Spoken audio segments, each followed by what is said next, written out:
प्रिय मित्रों, आज मैं आपको भगवान श्री कृष्ण द्वारा देवी सत्यभामा को सुनाई गई एक पौराणिक कथा के माध्यम से यह स्पष्ट करने का प्रयास करूंगा कि मांस खाना मनुष्यों के लिए कितना सही है और कितना गलत। भगवान ने स्वयं मांस खाने वालों के बारे में क्या बताया है और उन्हें परलोक में, विशेषकर नरक लोक में कौन सी और किस प्रकार की दारुण सजा मिलती है। और साथ ही यह भी बताया कि जो मनुष्य मांस नहीं खाते उनको क्या मिलता है। और साथ ही यह भी बताया कि जो लोग मांस खाना छोड़ देते हैं भगवान उनको क्या देते हैं। मित्रों, अगर आप भगवान श्री कृष्ण के सच्चे भक्त हैं और मांस खाते हो या नहीं खाते हो, और हां, अगर आप खाते हो और अब से छोड़ने की सोच रहे हो तो भगवान आपको क्या फल देंगे, यह सब बताया गया है। लेकिन यह वीडियो पूरा जरूर देखना, क्योंकि इसने भगवान श्री कृष्ण ने एक बहुत बड़ी सच्ची बात बताई है जो सभी के लिए बहुत ही ज्यादा जरूरी है। एक बार की बात है, भगवान श्री कृष्ण जो त्रिलोकी के स्वामी हैं, अपनी भव्य और ऐश्वर्यशाली द्वारिका नगरी में अपने रत्न जड़ित सिंहासन पर विराजमान थे। उनके मुखमंडल पर दिव्य तेज था और वे अपनी लीलाओं से चराचर जगत का कल्याण कर रहे थे। तभी उनके पास उनकी प्रिय पत्नी महारानी देवी सत्यभामा अत्यंत व्याकुल और चिंतित मन से आती है। उनके चेहरे पर उदासी और मन में एक गहरी उथल पुथल स्पष्ट दिखाई दे रही थी। भगवान श्री कृष्ण ने देवी सत्यभामा की ओर देखा और उनके मन की व्यथा को तुरंत भांप लिया। देवी सत्यभामा ने हाथ जोड़कर भगवान श्री कृष्ण से कहा, हे प्रभु, हे त्रिलोकीनाथ, आज जब मैं अपनी सखियों के साथ द्वारिका नगरी के विभिन्न मार्गों और उपवनों में भ्रमण कर रही थी तो मैंने एक ऐसा दृश्य देखा जिसने मेरे हृदय को अत्यंत व्यथित कर दिया है। मैंने देखा कि कुछ दुष्ट, निर्दयी और विवेकहीन मनुष्य छोटे छोटे, असहाय और निरीह जीवों को अत्यंत क्रूरतापूर्वक मारकर उन्हें अपना भोजन बना रहे थे। उन जीवों की कातर दृष्टि, उनकी पीड़ा और उनकी चीत्कार मेरे कानों में अभी तक गूंज रही है। हे प्रभु, यह देखकर मेरे मन में एक गहन प्रश्न उठ रहा है। एक ऐसी जिज्ञासा उत्पन्न हुई है जिसका समाधान केवल आप ही कर सकते हैं। मैं चाहती हूं कि आप कृपा करके मेरे इस प्रश्न का उत्तर दें और मेरे मन को शांत करें। हे प्रभु, मेरा प्रश्न यह है कि क्या इन छोटे छोटे, निर्दोष और बेजुबान जीवों को मारकर खाना, उनके मांस का भक्षण करना मनुष्य के लिए पाप है या पुण्य है? कुछ लोग इसे आवश्यक बताते हैं तो कुछ इसे घोर पाप कहते हैं। मैं इस विषय में सत्य जानना चाहती हूं, आपके श्रीमुख से। भगवान श्री कृष्ण ने देवी सत्यभामा के प्रश्न की गंभीरता को समझते हुए पुनः मुस्कुराते हुए कहा, हे देवी, तुम्हारा प्रश्न अत्यंत महत्वपूर्ण और प्रासंगिक है। यह प्रश्न आज के युग में अनेकों मनुष्यों के मन में उठता है। मैं तुम्हारे इस प्रश्न का उत्तर सीधे सीधे न देकर एक बहुत ही सुंदर और ज्ञानवर्धक पौराणिक कथा के माध्यम से देना चाहता हूं। इस कथा को ध्यानपूर्वक सुनने के पश्चात तुम्हें स्वतः ही यह ज्ञान हो जाएगा कि मांस खाना पाप है या पुण्य है और इसका मनुष्य के जीवन एवं परलोक पर क्या प्रभाव पड़ता है। यह सुनकर देवी सत्यभामा की आंखों में उत्सुकता की चमक आ गई। वे अत्यंत श्रद्धा और आग्रह से बोली, प्रभु, आप कृपा करके वह कथा अवश्य सुनाइए। मैं आपके मुखारविंद से उस दिव्य कथा को सुनने के लिए अत्यंत उत्सुक हूं। आपकी वाणी से निकला प्रत्येक शब्द अमृत तुल्य होता है और समस्त संशयों का नाश करने वाला होता है। मित्रों, भगवान श्री कृष्ण ने देवी सत्यभामा को कथा सुनाना प्रारंभ किया। उन्होंने कहा, हे देवी सत्यभामा, प्राचीन काल में चंद्रपुर नाम का एक समृद्ध और सुरम्य गांव था। वह गांव प्रकृति की गोद में बसा हुआ था और वहां के निवासी शांतिपूर्वक अपना जीवन व्यतीत करते थे। उस गांव में एक अत्यंत धनवान व्यक्ति रहता था। उसके पास अपार धन संपत्ति थी, बड़े बड़े खेत खलिहान थे और उसके घर में अन्न धन, हीरे मोती, स्वर्ण आभूषण आदि किसी भी वस्तु की कोई कमी नहीं थी। वह वैभवशाली जीवन व्यतीत करता था। एक दिन उस धनवान व्यक्ति ने अपने जीवन के पुण्य कर्मों में वृद्धि करने और मोक्ष की कामना से तीर्थ यात्रा पर जाने की योजना बनाई। तीर्थ यात्रा पर जाने से पहले उसने अपने पुण्य प्रताप को बढ़ाने और गांव वालों का आशीर्वाद प्राप्त करने के उद्देश्य से अपने घर में एक विशाल भंडारे का आयोजन करने का निश्चय किया। उसने गांव के सभी लोगों को, अमीर गरीब, छोटे बड़े, सभी को उस भंडारे में भोजन करने के लिए सादर आमंत्रित किया। गांव के सभी लोग उस धनवान व्यक्ति के निमंत्रण को स्वीकार करके निश्चित दिन और समय पर उसके यहां भंडारे में भोजन करने के लिए उत्साहपूर्वक आए। मित्रों, उस धनवान व्यक्ति ने भंडारे में आने वाले लोगों की विभिन्न रुचियों का ध्यान रखते हुए दो तरह के भोजन की व्यवस्था करवाई थी। एक और शुद्ध शाकाहारी भोजन था, जिसमें अनेक प्रकार की सब्जियां, दालें, पूरियां, चावल, मिष्ठान्न आदि बनाए गए थे, जिनकी सुगंध चारों ओर फैल रही थी। वहीं दूसरी ओर उसने मांसाहारी भोजन की भी व्यापक व्यवस्था की थी। मांसाहारी भोजन में उसने विशेष रूप से बकरी, मुर्गा, मछली आदि विभिन्न प्रकार के जीवों का मांस पकवाया था। जब भोजन परोसने का समय आया तो सभी गांव वालों को उनकी इच्छानुसार शाकाहारी अथवा मांसाहारी भोजन परोसा गया। अनेक गांव वालों ने, जो मांसाहार के शौकीन थे, बड़े चाव और स्वाद से बकरी, मुर्गा और मछली का मांस खाया और उसकी खूब प्रशंसा की। वहीं दूसरी ओर जो लोग मांस खाना पाप मानते थे और जीव हत्या के विरोधी थे, उन्होंने केवल शाकाहारी भोजन ग्रहण किया और ईश्वर का धन्यवाद किया। सभी गांव वालों के भोजन करने के बाद जब पत्तलें उठाई जा रही थीं, उस धनवान व्यक्ति ने यह ध्यान से देखा कि कुछ गांव वालों ने तो भोजन में बड़े चाव से मांस मछली का सेवन किया, परंतु कुछ अन्य लोगों ने मांसाहारी व्यंजनों को हाथ भी नहीं लगाया और केवल शाकाहारी भोजन से ही अपनी क्षुधा शांत की। यह देखकर उस धनवान व्यक्ति के मन में एक विचार आया। उसने सभी गांव वालों को एक स्थान पर एकत्रित होने का अनुरोध किया। जब सभी लोग वहां जमा हो गए तो उस धनवान व्यक्ति ने उन्हें संबोधित करते हुए कहा, मेरे प्रिय ग्रामवासियों, मैंने आज आप सभी को इस भंडारे के उपरांत विशेष रूप से यहां इसलिए एकत्रित किया है ताकि मैं आप लोगों को एक महत्वपूर्ण बात बता सकूं। आप में से कुछ लोगों ने मांसाहारी भोजन का आनंद लिया और कुछ ने इससे परहेज किया।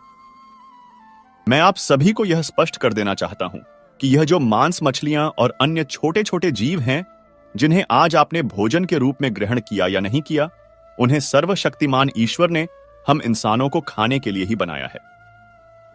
यह प्रकृति का नियम है। ईश्वर ने हमें इन जीवों को मारकर खाने का अधिकार दिया है ताकि हम उनको मारकर खा सकें और अपनी भूख मिटा सकें, अपने शरीर का पोषण कर सकें। ईश्वर ने अन्न, फल, सब्जियों जैसे अन्य भोजन के साथ साथ मनुष्यों को खाने के लिए विभिन्न प्रकार की मछलियां और कई तरह के छोटे छोटे जीवों को भी जन्म दिया है। यह सब हमारी खाद्य श्रृंखला का ही एक हिस्सा है। उस धनवान व्यक्ति की यह बात सुनकर सभा में उपस्थित लोगों में कुछ कानाफूसी होने लगी। तभी उस सभा में बैठा एक लगभग 18 वर्षीय तेजस्वी नवयुवक लड़का, जिसके मुख पर सत्य का तेज और आंखों में निर्भीकता थी, अचानक खड़ा हो गया और उसने कहा, श्रीमान जी, आप जो कह रहे हैं वह सर्वथा अनुचित और गलत है। आपकी यह धारणा भ्रमपूर्ण है। उस नवयुवक लड़के की इस अप्रत्याशित और साहसपूर्ण बात को सुनकर वहां उपस्थित सभी गांव के लोग आश्चर्यचकित हो गए और सभी की दृष्टि उस लड़के की ओर घूम गई। लोग सोचने लगे कि इस धनवान और प्रतिष्ठित व्यक्ति के समक्ष इस प्रकार बोलने का साहस इस लड़के में कहां से आया।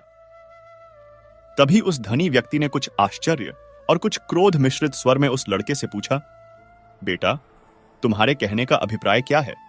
तुम मेरी किस बात को गलत बता रहे हो? क्या तुम यह कहना चाहते हो कि मैं झूठ बोल रहा हूं या तुम्हें शास्त्रों का ज्ञान मुझसे अधिक है? तब उस लड़के ने बहुत ही शांत, विनम्र और सरल स्वभाव में, बिना किसी भय या संकोच के, अपनी बात स्पष्ट करते हुए कहा, श्रीमान जी, मेरा अभिप्राय आपको झूठा सिद्ध करना या आपके ज्ञान पर प्रश्न चिन्ह लगाना नहीं है, अपितु सत्य को उजागर करना है।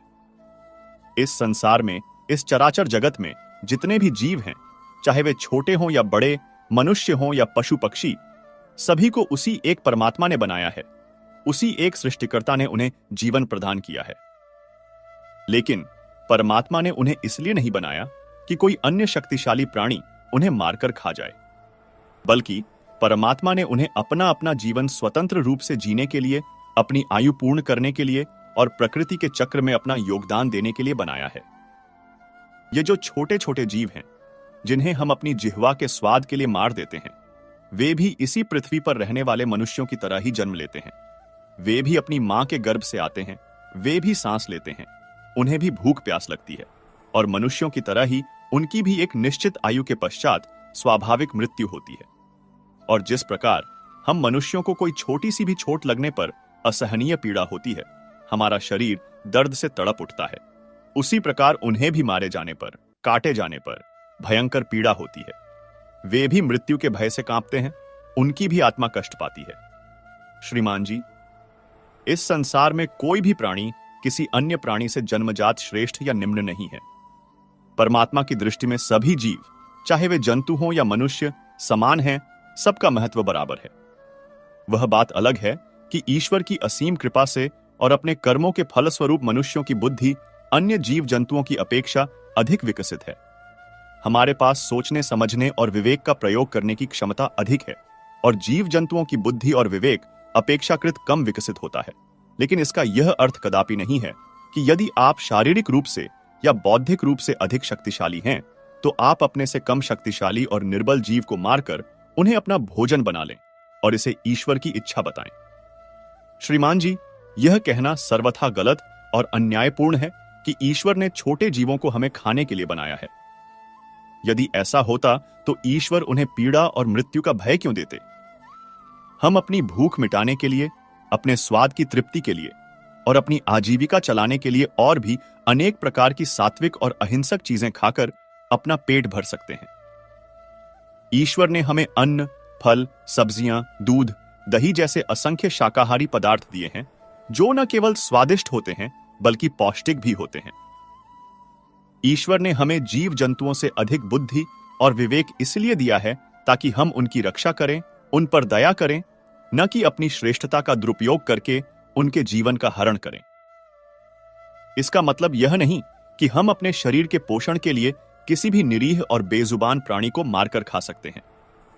यदि कोई जीव जंतु आपसे शारीरिक रूप से कमजोर है, तो इसका यह अर्थ कदापि नहीं है कि आप उन्हें मारकर खाओगे और यह तर्क दोगे कि भगवान ने उन्हें आपके खाने के लिए ही बना दिया है।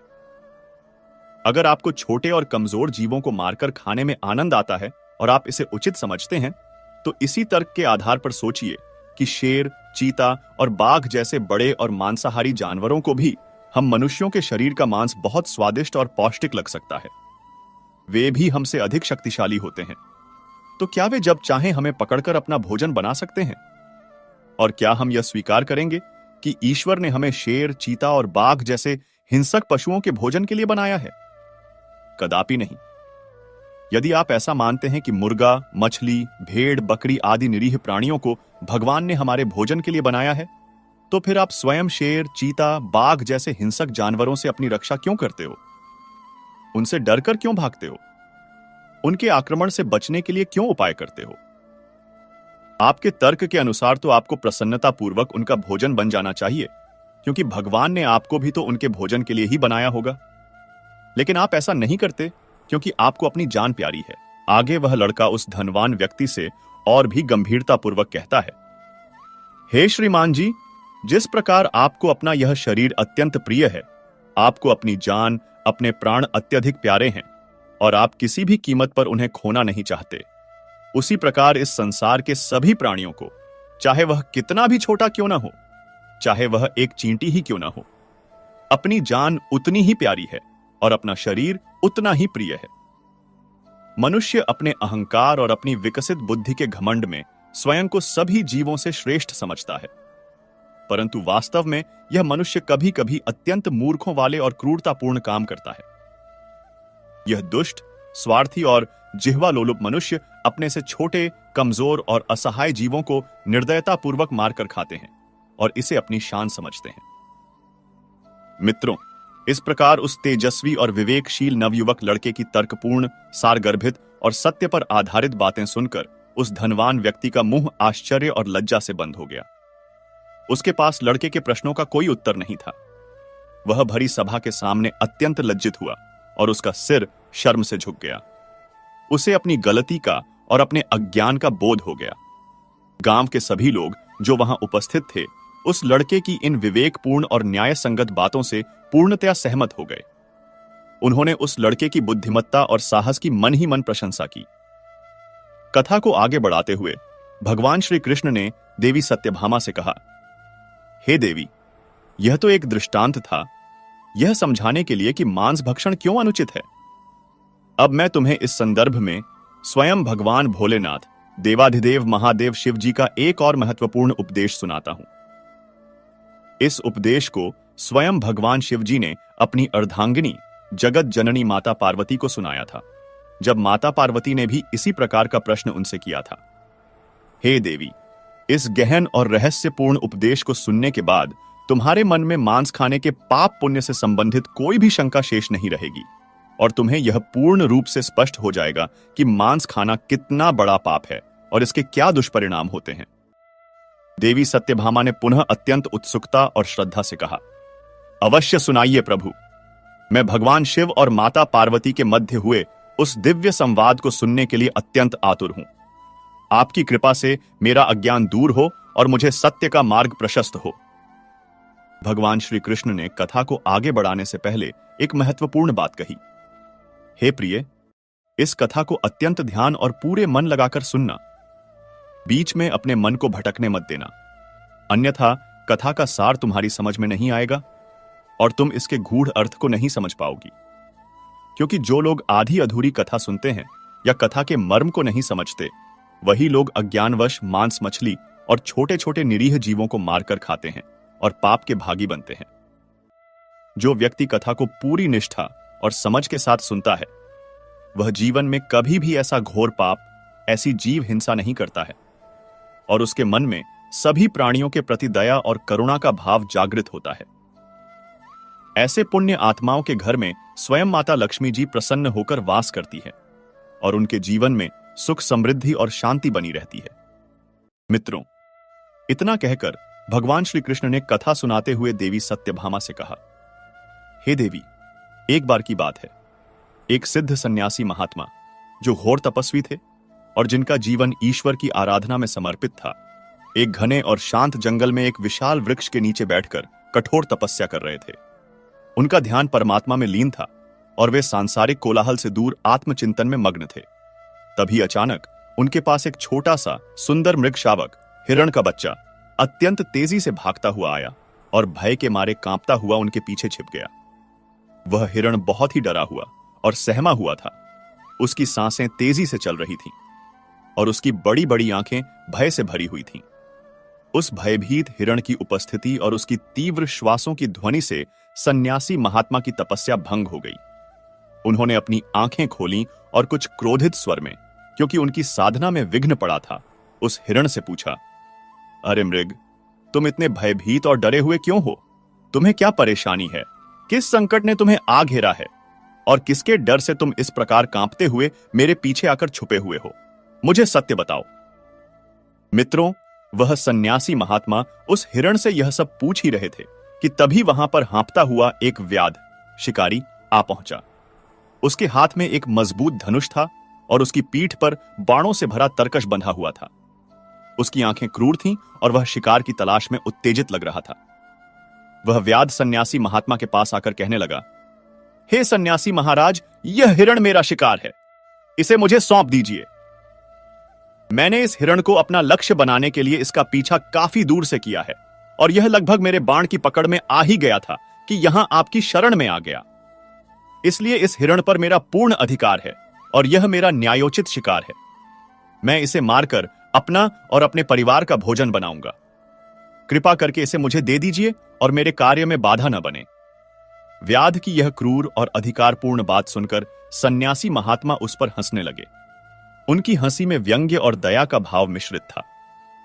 वे बोले, अरे मूर्ख व्याध, तुझे इतना भी ज्ञान नहीं है कि इस संसार में किसी भी जीव पर किसी अन्य जीव का कोई अधिकार नहीं होता।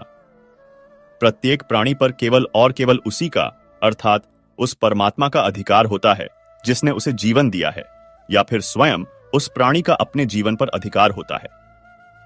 तुम कौन होते हो किसी निरीह प्राणी पर अपना अधिकार जताने वाले? यह सुनकर शिकारी कुछ अड़ियलपन से कहने लगा, नहीं महात्मा जी, आप भ्रम में हैं। इस हिरण पर मेरा ही अधिकार है, क्योंकि मैंने इसका पीछा किया है, इस पर परिश्रम किया है और मैं इसका शिकार करके इसको मारकर अवश्य खाऊंगा। यह मेरा भोजन है और इसे मुझसे कोई नहीं छीन सकता। तब सन्यासी महात्मा ने उस शिकारी को समझाते हुए कहा, हे अज्ञानी व्याध, किसी भी प्राणी को मारकर खाने का अधिकार तुम्हें किसने दिया? क्या तुम्हारे पास विधाता का कोई आदेश पत्र है? अरे, इसको मारने का अधिकार तो उसको भी नहीं है जिसने इसे जन्म दिया है, अर्थात इसकी माता को भी नहीं है। और न ही उस परमपिता परमात्मा को है जिसने इसे जीवन प्रदान किया है, क्योंकि परमात्मा तो जीवनदाता है, जीवन हरता नहीं, अस्वाभाविक रूप से। और तुम्हें यह ज्ञात होना चाहिए कि किसी भी जीव की अकारण हत्या करना, उसे मारना घोर पाप है। क्या तुम इस सनातन सत्य को नहीं मानते हो? क्या तुम्हारे हृदय में तनिक भी दया नहीं है? तब शिकारी ने अपनी अज्ञानता और कुतर्कों का प्रदर्शन करते हुए कहा, हे सन्यासी, आप व्यर्थ ही मुझे धर्म का उपदेश दे रहे हैं। किसी जीव के मांस का भोजन करना कोई पाप नहीं है, यह तो सृष्टि का नियम है। बल्कि मैं तो इन जीवों को मारकर उन्हें इस दुखमय जीवन चक्र से मुक्त करता हूं, उन्हें मोक्ष प्रदान करता हूं। फिर ऐसा करना पाप कैसे हो सकता है? यह तो उनके लिए सौभाग्य की बात है कि वे मेरे हाथों मारे जाकर परम गति को प्राप्त होते हैं। और वैसे भी यदि मैं इन्हें नहीं खाऊंगा तो कोई ना कोई दूसरा शिकारी या हिंसक पशु तो इन्हें मारकर खाएगा ही। तो मेरे खाने से क्या अंतर पड़ता है? और अगर जीवों को मारना इतना ही बड़ा पाप है तो बड़े बड़े राजा महाराजा क्यों शौक से वनों में जाकर इनका शिकार करते हैं? वे क्यों आखेट का आयोजन करते हैं? क्या उन्हें इन्हें मारते समय पाप नहीं लगता? वे तो धर्म के झांता माने जाते हैं। व्याध की यह कुतर्कपूर्ण और मूर्खता भरी बातें सुनकर वह सन्यासी महात्मा समझ गए कि निरंतर शिकार करते करते और कच्चा पक्का मांस खाते खाते इसकी बुद्धि सर्वथा मंद पड़ गई है, इसका विवेक नष्ट हो गया है और इसे पाप और पुण्य का, धर्म और अधर्म का किंचित भी ज्ञान नहीं रहा। यह अज्ञान के गहरे अंधकार में डूबा हुआ है। तब वह परम दयालु सन्यासी महात्मा ने उस शिकारी के कल्याण की भावना से उसे सत्य का मार्ग दिखाने के उद्देश्य से एक अत्यंत शिक्षाप्रद कहानी सुनाते हुए कहा, हे वत्स, हे व्याध, मैं तुम्हें एक प्राचीन कथा सुनाता हूं। इस कहानी को अत्यंत ध्यान से और खुले मन से सुनना।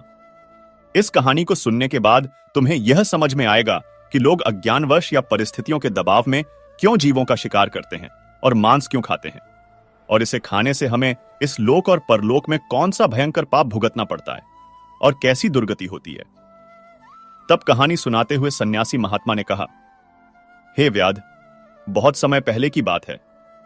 अंग देश नाम का एक राज्य था जो कभी बहुत समृद्ध और खुशहाल हुआ करता था। परंतु एक बार दैवयोग से उस देश में भयंकर अकाल पड़ गया।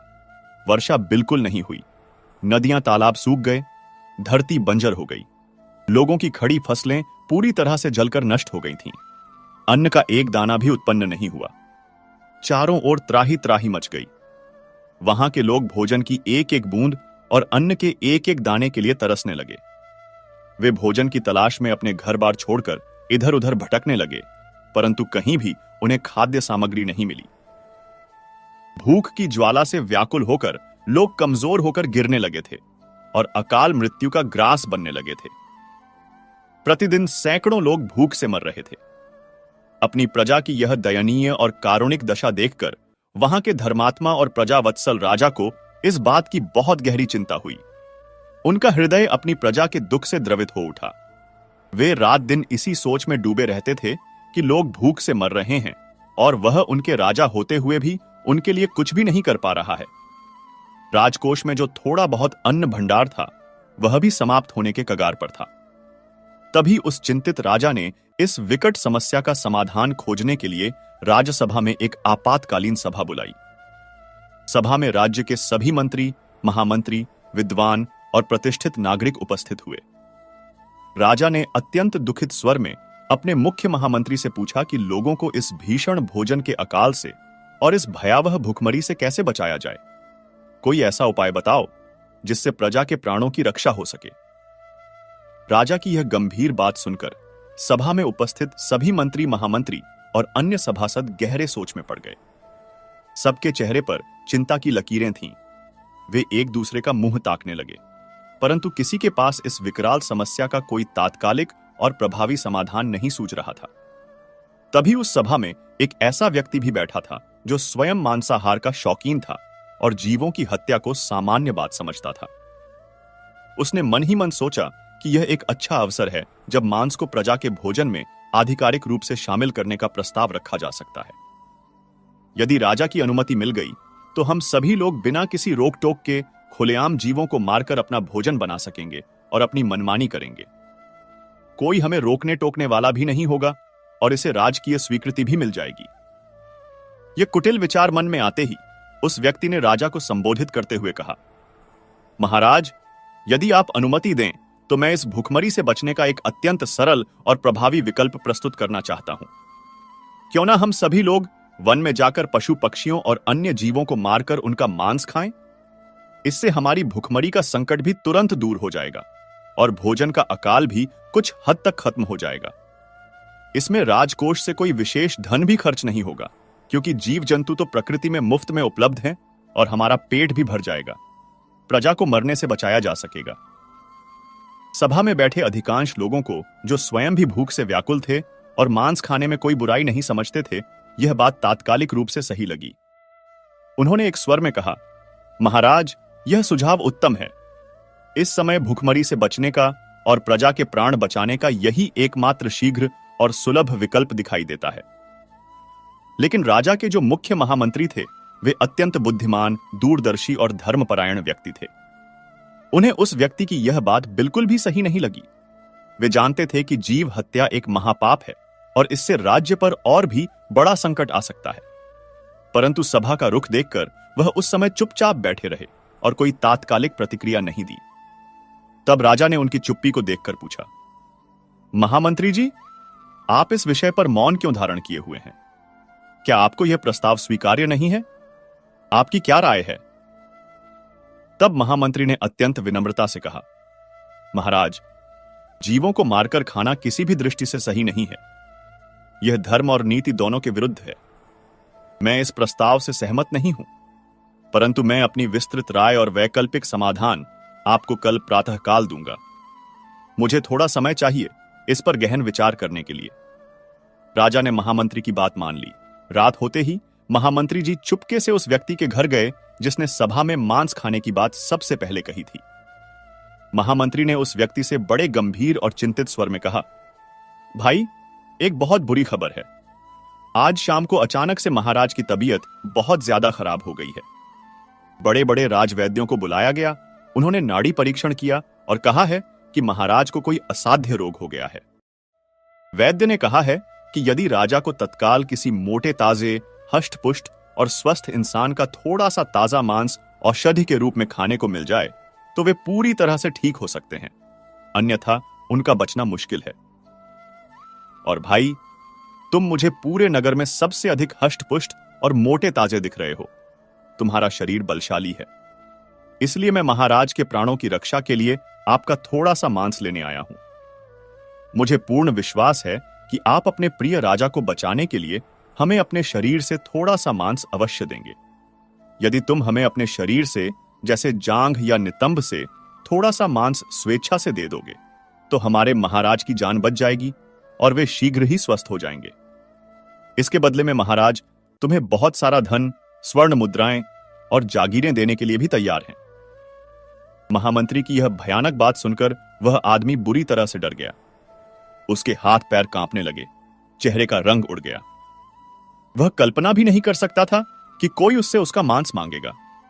वह भागता हुआ अपने घर के अंदर गया और अपनी तिजोरी से बहुत सारी स्वर्ण मुद्राएं, जो उसने वर्षों से संचित की थीं, एक थैली में भरकर ले आया और महामंत्री के चरणों में रखते हुए गिड़गिड़ाकर कहा, महामंत्री जी, कृपा करके मुझ पर दया करें। आप मेरे शरीर के मांस के बदले यह सारी स्वर्ण मुद्राएं ले लीजिए। यह मेरी जीवन भर की कमाई है और इन स्वर्ण मुद्राओं से आप बाजार से किसी और का मांस खरीद लीजिए या किसी ऐसे व्यक्ति को तैयार कर लीजिए जो स्वेच्छा से अपना मांस देने को राजी हो जाए। परंतु मुझे बख्श दीजिए, मैं यह पीड़ा सहन नहीं कर पाऊंगा। फिर महामंत्री ने कुछ कठोरता दिखाते हुए कहा, नहीं भाई, यह संभव नहीं है। राजा ने विशेष रूप से तुम्हारा ही मांस लाने को कहा है, क्योंकि राजवैद्य के अनुसार तुम बहुत हष्ट-पुष्ट हो और तुम्हारा मांस ही औषधि के रूप में सर्वोत्तम रहेगा। और देखो, थोड़ा सा मांस देने से तुम्हारा कुछ नहीं बिगड़ेगा। घाव कुछ दिनों में भर जाएगा, परंतु हमारे राजा की जान बच जाएगी, जो हम सबके लिए अत्यंत महत्वपूर्ण है। और इसके बदले महाराज तुम्हें अपने राजकीय सलाहकार के सम्मानित पद पर भी नियुक्त कर देंगे और जीवन भर तुम्हारा भरण पोषण राजकोष से होगा। यह सुनकर वह व्यक्ति महामंत्री के पैरों पर गिर पड़ा और रोते बिलखते हुए बोला, मंत्री जी, मुझे क्षमा कर दो, मुझे प्राण दान दो। मैं अपने शरीर का एक अंश भी मांस नहीं दे सकता, चाहे मुझे मृत्यु ही क्यों ना आ जाए। मैं यह अकल्पनीय पीड़ा नहीं सह सकता। इतना कहकर वह वहां से किसी तरह बचकर भागने का प्रयास करने लगा। मंत्री ने उसे रोकते हुए कहा, ठीक है, घबराओ मत। तुमको यहां से भागने की कोई जरूरत नहीं है। यदि तुमको स्वेच्छा से अपना मांस नहीं देना है तो मत दो। मैं तुमसे जबरदस्ती नहीं करूंगा। मैं तुम्हारी यह स्वर्ण मुद्राएं लेकर जा रहा हूं। शायद इनसे किसी और का प्रबंध हो सके। इतना कहकर महामंत्री उस व्यक्ति द्वारा दी गई स्वर्ण मुद्राओं की थैली लेकर वहां से चले गए। और इसी प्रकार महामंत्री एक एक करके नगर के उन सभी प्रमुख और धनी व्यक्तियों के घरों में गए जिन्होंने सभा में मांस खाने के प्रस्ताव का समर्थन किया था। उन्होंने सबसे इसी तरह झूठ बोलते हुए कहा कि महाराज की जान बचाने के लिए उन्हें थोड़े से मानव मांस की आवश्यकता है और उनसे अपने शरीर से थोड़ा मांस देने का आग्रह किया। लेकिन आश्चर्य की बात यह थी कि सभी ने अपने शरीर का मांस देने से साफ इनकार कर दिया और बदले में किसी ने 1 लाख तो किसी ने 2 लाख, किसी ने अपनी समस्त संपत्ति तक स्वर्ण मुद्राओं के रूप में महामंत्री को दे दी ताकि उनकी जान बच सके। लेकिन अपने शरीर से मांस का एक छोटा सा टुकड़ा भी किसी ने स्वेच्छा से नहीं दिया।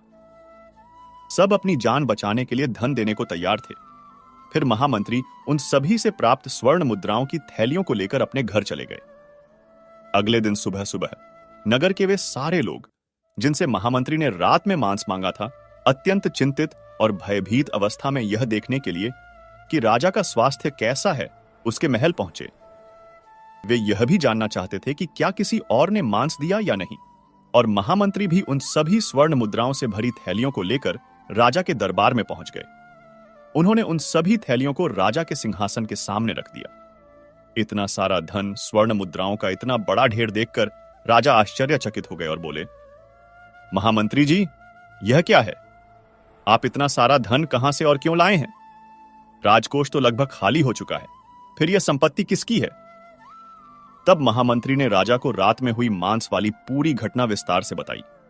उन्होंने कहा, महाराज, कल सभा में जिन जिन लोगों ने भुखमरी से बचने के लिए जीवों का मांस खाने का समर्थन किया था, मैं रात में उन सभी के घर एक एक करके गया था और मैंने उनसे झूठ बोलते हुए यह कहा कि महाराज की तबीयत बहुत खराब है और राजवैद्य ने उनके प्राण बचाने के लिए किसी स्वस्थ मनुष्य के थोड़े से मांस की औषधि बताई है। और इस तरह का बहाना करके मैं सबके घर गया और सबसे उनके शरीर से थोड़ा सा मांस देने का आग्रह किया। तो महाराज, परिणाम आपके सामने है। सबने अपने शरीर का मांस देने से स्पष्ट रूप से मना कर दिया और अपनी जान बचाने के बदले में यह सारा धन और स्वर्ण मुद्राएं मुझे दी है जो मैंने आपके समक्ष प्रस्तुत की हैं। फिर महामंत्री ने अत्यंत गंभीर स्वर में कहा, महाराज, अब आप ही इस बात का न्यायपूर्ण निर्णय लीजिए कि जिन लोगों ने अपने प्राणों पर संकट आने पर अपने शरीर से थोड़ा सा मांस देने से साफ इनकार कर दिया और उसके बदले में अपना सर्वस्व धन तक न्योछावर करने को तैयार हो गए, और यही लोग कल सभा में कितने उत्साह से बोल रहे थे कि हम असहाय और निरीह जीवों को मारकर उनका मांस खाकर अपनी भुखमरी से बच सकते हैं। यह कैसा दोहरा मापदंड है? आगे वह बुद्धिमान मंत्री कहता है, हे महाराज, जब इन मनुष्यों को अपने शरीर से केवल थोड़ा सा मांस देने की कल्पना मात्र से इतनी पीड़ा, इतना भय और इतनी तकलीफ होती है, तो जरा सोचिए उन बेजुबान निर्दोष जीवों पर क्या बीती होगी। उन्हें कितनी असहनीय पीड़ा होती होगी जिन्हें यह निर्दयी और स्वार्थी मनुष्य बिना किसी दया भाव के केवल अपनी जिह्वा के स्वाद के लिए या अपनी झूठी शान के लिए मार देते हैं।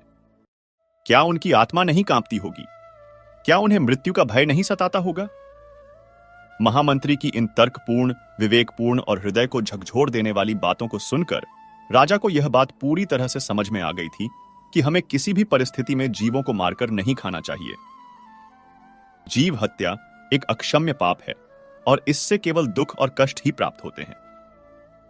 राजा ने तत्काल उस प्रस्ताव को निरस्त कर दिया और अपनी प्रजा को धैर्य रखने तथा ईश्वर पर विश्वास रखने का आदेश दिया। साथ ही अन्य राज्यों से अन्न सहायता प्राप्त करने के प्रयास तेज कर दिए। इस प्रकार वह सन्यासी महात्मा ने उस व्याध से कहा कि हे व्याध, यह मार्मिक कहानी सुनकर तुमको अब यह भली भांति समझ आ गया होगा कि अपना शरीर और अपने प्राण सबको कितने प्रिय होते हैं, चाहे वह कोई शक्तिशाली मनुष्य हो या कोई छोटा और कमजोर जीव। इस संसार में सबके प्राण उतने ही मूल्यवान और महत्वपूर्ण होते हैं जितने कि तुम्हारे अपने प्राण हैं। इसलिए हमें कभी भी किसी भी प्राणी को अकारण मारकर नहीं खाना चाहिए, क्योंकि यदि मनुष्य को कोई कांटा भी चुभता है या कोई छोटी सी चोट भी पहुंचाता है तो उसे बहुत दर्द होता है, वह चीख उठता है। परंतु यह दुष्ट और असंवेदनशील मनुष्य अन्य निरीह जीवों को मारते समय, उनका गला रेतते समय एक पल के लिए भी यह नहीं सोचता कि उस जीव पर क्या बीत रही होगी, और उन निर्दोष जीवों को बहुत ही बेरहमी और क्रूरता से मार देता है। हे व्याध, जिस तरह तुम आज इस छोटे से असहाय हिरण को मारने के लिए इसका पीछा कर रहे हो और इसे अपना भोजन बनाना चाहते हो, यदि इसी तरह कोई तुमसे अधिक शक्तिशाली प्राणी, जैसे कोई विशालकाय राक्षस या कोई हिंसक जानवर, तुमको अपना शिकार बनाए और तुमको मारकर खा जाए, तो तुम्हें कैसा अनुभव होगा? जिस दिन तुम्हारा शिकार कोई तुमसे बड़ा और बलवान जानवर करेगा, उस दिन तुम्हें दूसरों की जिंदगी की कीमत और उनके प्राणों का मूल्य ठीक से समझ में आ जाएगी। मित्रों, सन्यासी महात्मा की इन ज्ञानपूर्ण, करुणामयी और हृदय स्पर्शी बातों को सुनकर तथा उस मार्मिक कहानी को सुनकर उस शिकारी की आंखों से पश्चाताप के आंसू बहने लगे। उसका हृदय परिवर्तित हो गया, उसके मन का अज्ञान दूर हो गया और विवेक जागृत हो गया। वह सन्यासी महात्मा के चरणों में गिर पड़ा और बोला, हे महात्मा, हे दयानिधि, मुझे क्षमा करना। मैंने आज तक अज्ञानवश और अपनी आजीविका के नाम पर असंख्य निरपराध जीवों की हत्या की है और उनके मांस का भक्षण किया है। आज आपकी कृपा से मेरी आंखें खुल गई हैं, मुझे अपने पापों का बोध हो गया है। मैं आज इसी क्षण आपके समक्ष यह सत्य प्रतिज्ञा करता हूं और आपको वचन देता हूं कि आज से मैं कभी भी किसी जीव को नहीं मारूंगा, कभी किसी प्राणी को नहीं सताऊंगा, और मैं आज से ही मांस खाना सर्वथा के लिए छोड़ दूंगा। मैं अब अपना जीवन अहिंसा और सदाचार के मार्ग पर चलकर व्यतीत करूंगा। मित्रों, इस प्रकार से भगवान श्री कृष्ण ने देवी सत्यभामा को इन दो कथाओं के माध्यम से मनुष्य के जीवन की एक कड़वी सच्चाई और मांस भक्षण के दुष्परिणामों के बारे में विस्तार से बताया। उन्होंने समझाया कि प्रत्येक जीव को जीने का अधिकार है और किसी की हत्या करना महापाप है। प्रिय मित्रों, मैं इस कथा का वाचक, इस चराचर जगत के संचालक, पालनकर्ता और संहारकर्ता सर्वशक्तिमान भगवान श्री हरि विष्णु से दोनों हाथ जोड़कर हृदय की गहराइयों से यह विनम्र प्रार्थना करता हूं कि इस संसार में जो भी मनुष्य अभी भी मांस खाने की भूल कर रहे हैं, उनकी मानसिकता को बदलें, उनके हृदय में दया और करुणा का संचार करें। क्योंकि कुछ लोगों को अपनी अज्ञानता, अपने कुतर्कों या अपनी संगति के प्रभाव से अभी भी यही लगता है कि मांस खाना कोई पाप नहीं है, यह तो भोजन का एक सामान्य हिस्सा है। वे यह भी सोचते हैं कि मैं तो केवल बाजार से खरीद कर खाता हूं, मैं स्वयं किसी जीव की हत्या तो नहीं करता, इसीलिए मुझे पाप नहीं लगेगा। पर ऐसा सोचना सर्वथा भ्रमपूर्ण और गलत है। पाप सबको बराबर लगता है, चाहे आप स्वयं जीवों को मारकर खाएं या किसी और से मरवा कर खाएं या बाजार से खरीद कर खाएं, क्योंकि मांस की मांग होने पर ही जीवों की हत्या की जाती है। यदि कोई खरीदने वाला न हो तो बेचने वाला क्यों मारेगा? इसलिए हमें किसी भी रूप में मांस नहीं खाना चाहिए, क्योंकि यह अटल सत्य है कि मांस खाने वाले व्यक्ति की पूजा, प्रार्थना, उसके द्वारा किए गए अनुष्ठान, जप तप आदि को सर्वशक्तिमान ईश्वर कभी स्वीकार नहीं करते हैं। उसका पुण्य क्षीण हो जाता है और पाप का घड़ा भरता जाता है।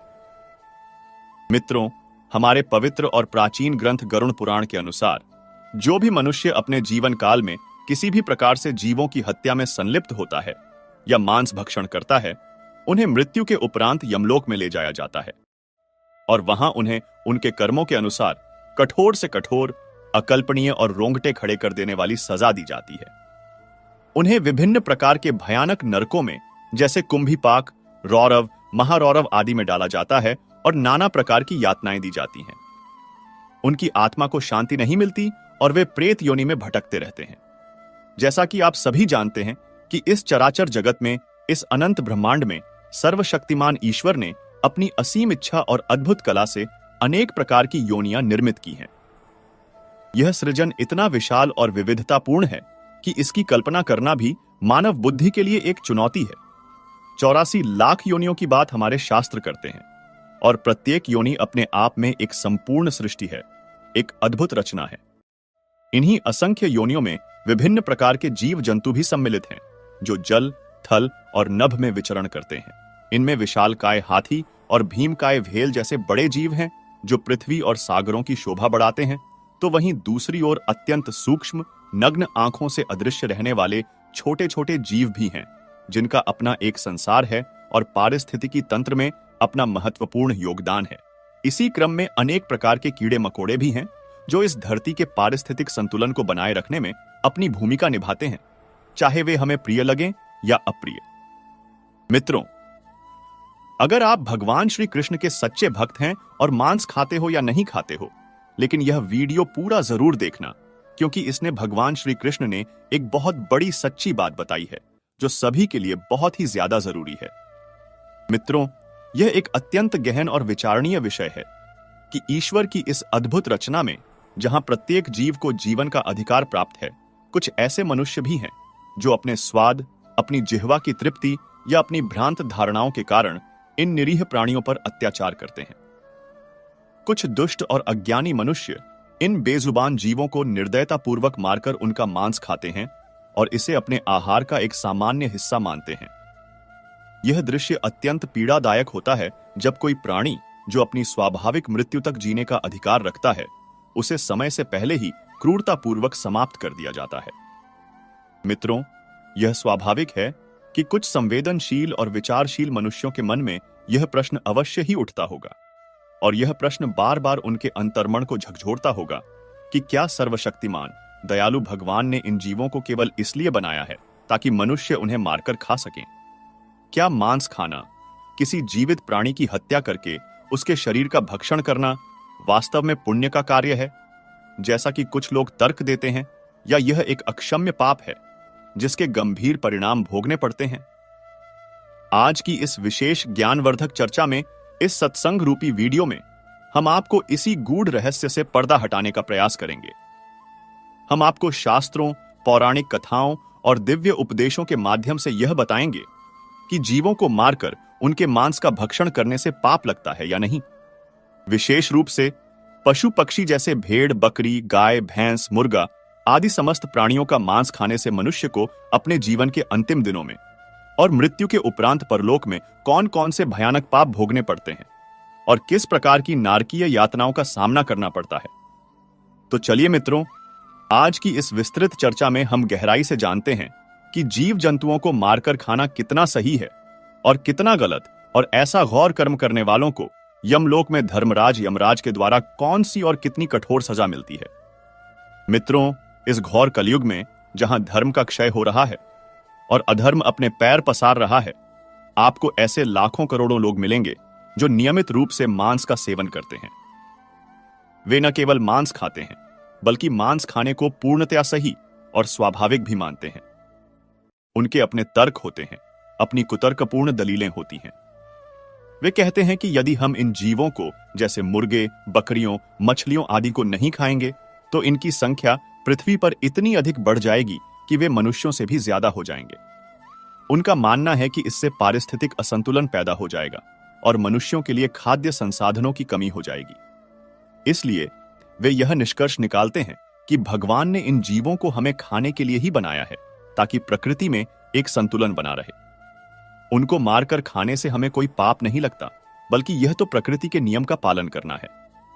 ऐसे लोग अपनी अज्ञानता और स्वाद लोलुपता को सही ठहराने के लिए इस प्रकार के भ्रामक तर्क गढ़ते हैं।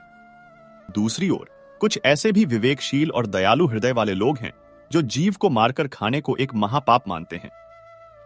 उनका दृढ़ता से यह कहना है कि मांस खाने से निश्चित रूप से पाप लगता है और यह पाप अनेक जन्मों तक पीछा नहीं छोड़ता। वे मानते हैं कि जो व्यक्ति मांस का सेवन करता है, उसकी पूजा आराधना, उसके द्वारा किए गए जप तप, दान पुण्य आदि को सर्वशक्तिमान ईश्वर कभी स्वीकार नहीं करते हैं। ऐसे व्यक्तियों को मृत्यु के उपरांत कुंभीपाक नामक भयंकर नरक में डाला जाता है, जहां उन्हें कठोर से कठोर, अकल्पनीय और असहनीय सजा मिलती है। उनकी आत्मा को शांति नहीं मिलती और वे प्रेतयोनि में भटकते रहते हैं। मित्रों, हमारे परम पवित्र, सनातन और प्राचीनतम ग्रंथ ज्ञान के अथाह सागर श्री गरुड़ पुराण के अनुसार जो कोई भी मनुष्य अपने इस अमूल्य मानव जीवन काल में किसी भी प्रकार से, जाने या अनजाने में, प्रत्यक्ष या परोक्ष रूप से जीवों की हत्या जैसे जघन्य अपराध में संलिप्त होता है, अथवा किसी भी प्राणी के मांस का भक्षण करता है, चाहे वह बड़ा पशु हो या छोटा पक्षी, उन्हें अपनी नश्वर देह का त्याग करने के उपरांत मृत्यु के पश्चात अवश्य ही यमलोक की भयावह यात्रा पर ले जाया जाता है। वहां धर्मराज यमराज के समक्ष उनके जीवन भर के समस्त शुभ अशुभ कर्मों का लेखा जोखा प्रस्तुत किया जाता है और विशेषकर जीव हत्या और मांसाहार के पाप कर्मों के अनुसार उन्हें अत्यंत कठोर से भी कठोरतम ऐसी अकल्पनीय और हृदय विदारक, रोंगटे खड़े कर देने वाली दारुण सजाएं दी जाती हैं, जिनकी कल्पना मात्र से भी साधारण मनुष्य का हृदय कांप उठे। उन पापात्माओं को यमदूतों द्वारा घसीटते हुए विभिन्न प्रकार के भयानक और विभत्स नरकों में, जैसे कि खौलते हुए तेल के कड़ाहों से युक्त कुंभीपाक नरक, जहां जीव हत्यारों और मांसाहारियों को जीवित ही खौलाया जाता है, उनकी चमड़ी गल जाती है, मांस पिघल जाता है और यह यातना बारंबार दोहराई जाती है जब तक उनके पाप कर्मों का क्षय न हो जाए। इसी प्रकार रौरव नामक नरक में, जहां रुरु नामक हिंसर जंतु, जो भयंकर सर्प या भेड़िए के समान होते हैं, उन्हें चारों ओर से घेरकर अपने नुकीले दांतों और पंजों से नोचते और फाड़ते हैं, जिससे उन्हें असह्य पीड़ा होती है। महारौरव नामक महाभयानक नरक में, जहां और भी अधिक क्रूरतापूर्ण यातनाएं प्रतीक्षा करती हैं, जहां उन जीवों को जिन्हें उन्होंने अपने जीवन में मारकर खाया था, वे स्वयं ही भयानक रूप धारण कर उन्हें कष्ट पहुंचाते हैं। अंधता मिस्र नामक नरक में घना अंधकार छाया रहता है और वहां पापात्माओं को कोड़ों से पीटा जाता है, उन्हें ऊंचे पहाड़ों से गिराया जाता है। तामिस्र नरक में भी ऐसी ही यातनाएं भोजन और जल के बिना दी जाती है। असिपत्रवण नामक नरक में एक ऐसा भयानक जंगल है जिसके पत्ते तलवार की धार के समान तीखे होते हैं और जब हवा चलती है तो ये पत्ते उन पर गिरकर उनके शरीर को छलनी कर देते हैं।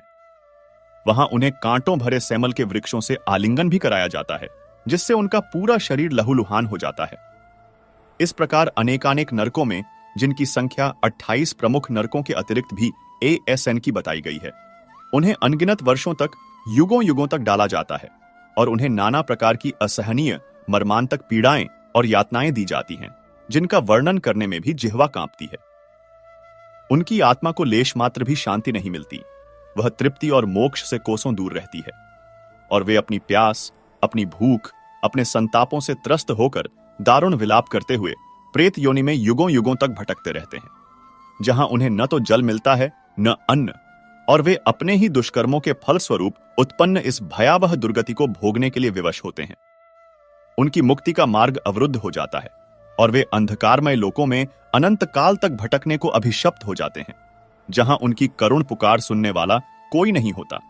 यह सब उनके द्वारा किए गए मांसाहार और जीव हिंसा के प्रत्यक्ष और अवश्यंभावी परिणाम होते हैं, जिनसे बचना किसी भी प्रकार संभव नहीं होता। जैसा कि आप सभी धर्म प्रेमी सज्जन भली भांति जानते हैं कि इस चराचर जगत में, इस दृश्य और अदृश्य, आदि और अंत से रहित अनंत ब्रह्मांड में उस एक ही सर्वशक्तिमान, सर्वव्यापी, सर्वज्ञ परमेश्वर ने अपनी असीम अचिंत्य इच्छा शक्ति और अपनी अद्भुत अलौकिक सृजन कला से अनगिनत असंख्य प्रकार की योनियों का, जीव रूपों का निर्माण किया है। यह ईश्वरीय सृजन इतना विशाल, इतना गहन और इतना विविधतापूर्ण है कि इसकी संपूर्णता की कल्पना करना भी हम साधारण मानवों की सीमित बुद्धि और तर्क शक्ति के लिए एक बहुत बड़ी, लगभग असंभव चुनौती है। हमारे ज्ञान विज्ञान से परिपूर्ण, दिव्य दृष्टि संपन्न ऋषि मुनियों द्वारा प्रणीत शास्त्र स्पष्ट रूप से 84 लाख विभिन्न योनियों की विस्तृत चर्चा करते हैं और इनमें से प्रत्येक योनि, प्रत्येक जीव रूप अपने आप में एक संपूर्ण पृथक सृष्टि है, एक अद्वितीय, विस्मयकारी, अद्भुत ईश्वरीय रचना है, जिसका अपना विशिष्ट विधान और प्रयोजन है। इन 84 लाख योनियों में 9 लाख जलचर जीव, 20 लाख वृक्ष और पौधे, 11 लाख कृमि और कीट, 10 लाख पक्षी, 30 लाख चौपाए पशु और 4 लाख मनुष्य योनियां सम्मिलित हैं, ऐसा हमारे शास्त्रों में वर्णन मिलता है। इन्हीं असंख्य अगणित योनियों में, इस विराट जीव जगत में विभिन्न प्रकार के असंख्य जीव जंतु भी सम्मिलित हैं, जो अपनी अपनी प्रकृति और स्वभाव के अनुसार जल में, थल पर और आकाश में निर्बाध रूप से विचरण करते हैं, अपने जीवन चक्र को पूर्ण करते हैं।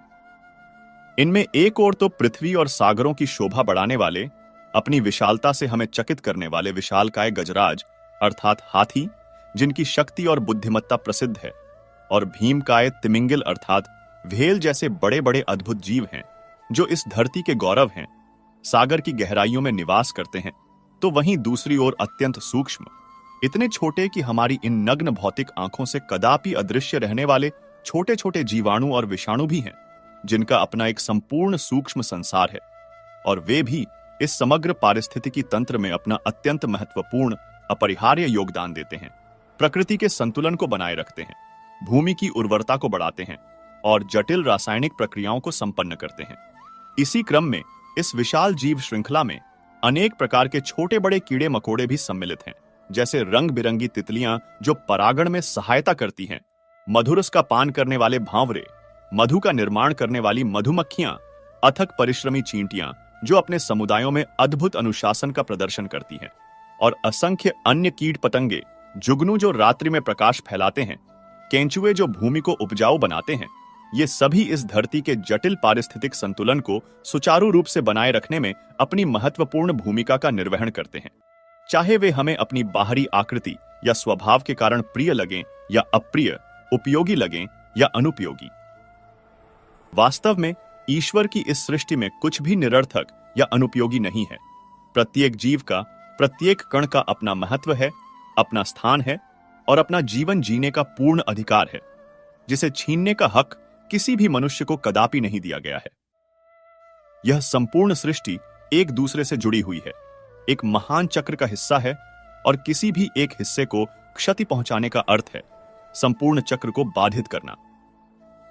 मित्रों, अगर आप भगवान श्री कृष्ण के सच्चे भक्त हैं, उनके दिव्य उपदेशों पर श्रद्धा रखते हैं और उनके दिखाए मार्ग पर चलने का प्रयास करते हैं, चाहे आप वर्तमान में मांस खाते हो या नहीं खाते हो, लेकिन यह वीडियो, यह महत्वपूर्ण चर्चा पूरी जरूर देखना और ध्यानपूर्वक श्रवण करना, क्योंकि इसमें स्वयं भगवान श्री कृष्ण ने और उनके द्वारा प्रेरित शास्त्रों ने एक बहुत बड़ी, गहन और सच्ची बात बताई है। एक ऐसा शाश्वत सत्य उद्घाटित किया है जो हम सभी के लिए, प्रत्येक मनुष्य के लिए, चाहे वह किसी भी जाति, धर्म या संप्रदाय का हो, बहुत ही ज्यादा जरूरी है, कल्याणकारी है और अनुकरणीय है। भगवान श्री कृष्ण ने श्रीमद् भगवद गीता में स्पष्ट रूप से सात्विक, राजसिक और तामसिक आहार का वर्णन किया है। मांसाहार को उन्होंने तामसिक भोजन की श्रेणी में रखा है, जो आलस्य, प्रमाद, अज्ञान और क्रोध को बढ़ाता है तथा आध्यात्मिक उन्नति में सबसे बड़ी बाधा उत्पन्न करता है।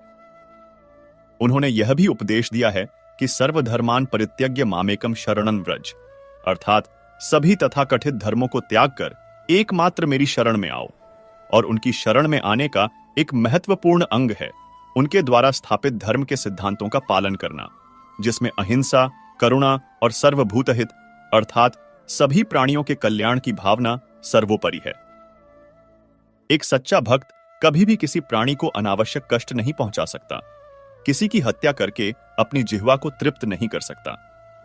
इसलिए इस विषय की गंभीरता को समझें और जानें कि कैसे मांसाहार हमारे आध्यात्मिक जीवन को पतन की ओर ले जाता है। मित्रों, यह एक अत्यंत गहन और विचारणीय विषय है। एक ऐसा प्रश्न है जो प्रत्येक संवेदनशील और विवेकशील मनुष्य के हृदय को अवश्य ही उद्वेलित करता होगा कि ईश्वर की इस अद्भुत करुणामयी रचना में, जहां प्रत्येक छोटे से छोटे जीव को भी जीवन का अनमोल अधिकार प्राप्त है, जहां हर प्राणी अपनी स्वाभाविक आयु तक जीने का हक रखता है, वहीं कुछ ऐसे भी मनुष्य हैं जो अपने क्षणिक स्वाद के लिए, अपनी जिह्वा की क्षणिक तृप्ति के लिए, या अपनी कुछ भ्रांत, आधारहीन धारणाओं और कुतर्कों के कारण इन निरीह, मूक, बेजुबान प्राणियों पर अमानवीय अत्याचार करते हैं। कुछ दुष्ट, निर्दयी और अज्ञानी मनुष्य इन बेजुबान जीवों को, जो न तो अपना दुख व्यक्त कर सकते हैं, न ही अपने बचाव के लिए कोई प्रतिकार कर सकते हैं, उन्हें अत्यंत निर्दयतापूर्वक, निर्ममता से मारकर उनका मांस खाते हैं और इसे अपने आहार का एक सामान्य, स्वाभाविक हिस्सा मानते हैं, मानो यह कोई पुण्य कर्म हो। यह दृश्य कितना हृदय विदारक, कितना पीड़ादायक होता है जब कोई प्राणी, जो अपनी स्वाभाविक मृत्यु तक स्वतंत्र रूप से जीने का नैसर्गिक अधिकार रखता है, उसे समय से पहले ही उसकी इच्छा के विरुद्ध अत्यंत क्रूरतापूर्वक निर्मम हथियारों से समाप्त कर दिया जाता है, केवल इसलिए कि कोई मनुष्य उसके मृत शरीर का भक्षण कर सके। उनकी चीत्कार, उनकी आंखों का भय, उनका तड़पना, क्या यह सब देखकर भी मनुष्य का हृदय नहीं पसीजता? क्या ऐसे कृत्य को किसी भी तर्क से उचित ठहराया जा सकता है? यह सोचना भी कितना भयानक है कि कैसे एक जीवित सांस लेते हुए प्राणी को मारकर उसके मांस के टुकड़े टुकड़े कर दिए जाते हैं और फिर उसे पकाकर भोजन के रूप में ग्रहण किया जाता है। यह केवल उस जीव की शारीरिक हत्या नहीं, बल्कि उसकी आत्मा पर भी आघात है। मित्रों, यह अत्यंत स्वाभाविक है और परम आवश्यक भी है कि कुछ संवेदनशील, विचारशील और न्यायप्रिय मनुष्यों के मन में यह प्रश्न अवश्य ही बार बार उठता होगा, और यह प्रश्न निरंतर उनके अंतर्मन को, उनकी आत्मा को झकझोरता होगा। उन्हें बेचैन करता होगा कि क्या सर्वशक्तिमान, सर्वज्ञ, परम दयालु, करुणा के सागर भगवान ने इन लाखों करोड़ों विविध प्रकार के जीवों को, इन निरीह पशु पक्षियों को केवल इसीलिए बनाया है, केवल इसी प्रयोजन से उनकी रचना की है, ताकि मनुष्य अपनी क्षुधा शांत करने के नाम पर या स्वाद के लोभ में पड़कर उन्हें निर्ममता से मारकर खा सकें? क्या मांस खाना, किसी जीवित धड़कते हुए प्राणी की नृशंस हत्या करके उसके रक्त मांस से सने शरीर का भक्षण करना, वास्तव में पुण्य का कार्य है, जैसा कि कुछ मांसाहारी लोग अज्ञानवश या स्वार्थवश तर्क देते हैं? या यह एक अक्षम्य, घोर महापाप है, जिसके अत्यंत गंभीर, भयावह और दुखद परिणाम इस जीवन में भी और मृत्यु के उपरांत परलोक में भी भोगने पड़ते हैं? आज की इस विशेष ज्ञानवर्धक चर्चा में, इस सत्संग रूपी वीडियो के माध्यम से हम आपको इसी गूढ़ रहस्य से, इसी भ्रमजाल से पर्दा हटाने का विनम्र प्रयास करेंगे। हम आपको हमारे सनातन धर्म के आधार स्तंभ, हमारे पवित्र शास्त्रों, वेदों, पुराणों, उपनिषदों, स्मृतियों और महाभारत, रामायण जैसे दिव्य इतिहास ग्रंथों तथा ऋषि मुनियों एवं संत महात्माओं के दिव्य उपदेशों के माध्यम से यह स्पष्ट रूप से बताएंगे कि जीवों को मारकर उनके मांस का भक्षण करने से निश्चित रूप से पाप लगता है या नहीं, और यदि लगता है तो वह कितना भयंकर पाप होता है। विशेष रूप से भोले भाले निरीह पशु पक्षी जैसे भेड़, बकरी, गाय, भैंस, सुअर, मुर्गा, मछली आदि समस्त प्राणियों का मांस खाने से मनुष्य को अपने जीवन के अंतिम दिनों में किस प्रकार की शारीरिक और मानसिक वेदनाएं झेलनी पड़ती हैं, और मृत्यु के उपरांत परलोक में, यमलोक में उन्हें कौन कौन से भयानक, दारुण पाप भोगने पड़ते हैं, और किस प्रकार की असहनीय, अकल्पनीय नारकीय यातनाओं का सामना करना पड़ता है। तो चलिए मित्रों, आज की इस विस्तृत, गहन और कल्याणकारी चर्चा में हम शास्त्रों के प्रकाश में गहराई से यह जानते हैं कि जीव जंतुओं को मारकर खाना कितना सही है और कितना गलत, धर्मानुकूल है या धर्म विरुद्ध, और ऐसा घोर, निंदनीय कर्म करने वालों को यमलोक में न्याय के देवता धर्मराज यमराज के द्वारा कौन सी और कितनी कठोर न्यायोचित सजा मिलती है, जिसका विधान स्वयं परमेश्वर ने किया है। मित्रों, इस घोर कलयुग में जहां धर्म का निरंतर क्षय हो रहा है, सत्य और न्याय का ह्रास हो रहा है और अधर्म, असत्य, अन्याय अपने पैर तेजी से पसार रहा है, आपको अपने आसपास समाज में ऐसे लाखों करोड़ों लोग सहज ही मिल जाएंगे जो न केवल नियमित रूप से मांस का सेवन करते हैं, बल्कि इसे अपने जीवन का एक अभिन्न अंग मानते हैं। वे न केवल विभिन्न प्रकार के पशु पक्षियों का मांस खाते हैं, बल्कि मांस खाने को पूर्णतया सही, उचित और स्वाभाविक भी मानते हैं, और अपने इस कृत्य के पक्ष में अनेक प्रकार के कुतर्क भी प्रस्तुत करते हैं। उनके अपने निराधार तर्क होते हैं, अपनी स्वार्थपूर्ण, कुतर्कपूर्ण दलीलें होती हैं, जिन्हें वे अपनी अज्ञानता और स्वाद लोलुपता को सही ठहराने के लिए घड़ते रहते हैं।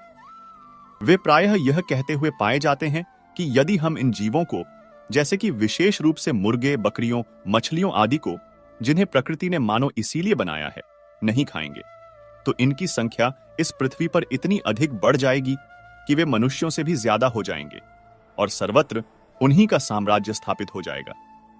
उनका यह भी मानना है कि इससे पृथ्वी का पारिस्थितिक असंतुलन पैदा हो जाएगा, पर्यावरण पर भारी दबाव पड़ेगा और अंततः मनुष्यों के लिए खाद्य संसाधनों की, अन्न जल की भारी कमी हो जाएगी, जिससे मानव जाति का अस्तित्व ही संकट में पड़ जाएगा। इसलिए वे यह हास्यास्पद निष्कर्ष निकालते हैं कि सर्वशक्तिमान, बुद्धिमान भगवान ने इन जीवों को हमें खाने के लिए ही बनाया है, ताकि प्रकृति में एक आवश्यक संतुलन बना रहे और उनकी संख्या नियंत्रित रहे। उनको मारकर खाने से हमें कोई पाप नहीं लगता, बल्कि यह तो प्रकृति के शाश्वत नियम का पालन करना है, सृष्टि चक्र को सुचारू रखना है। ऐसे लोग अपनी अज्ञानता, अपनी स्वाद लोलुपता और अपनी क्रूरता को सही ठहराने के लिए इस प्रकार के भ्रामक, आधारहीन और स्वार्थी तर्क घड़ते हैं और दूसरों को भी मांसाहार के लिए प्रेरित करते हैं, यह समझे बिना कि वे कितना बड़ा अनर्थ कर रहे हैं और कितने बड़े पाप के भागी बन रहे हैं।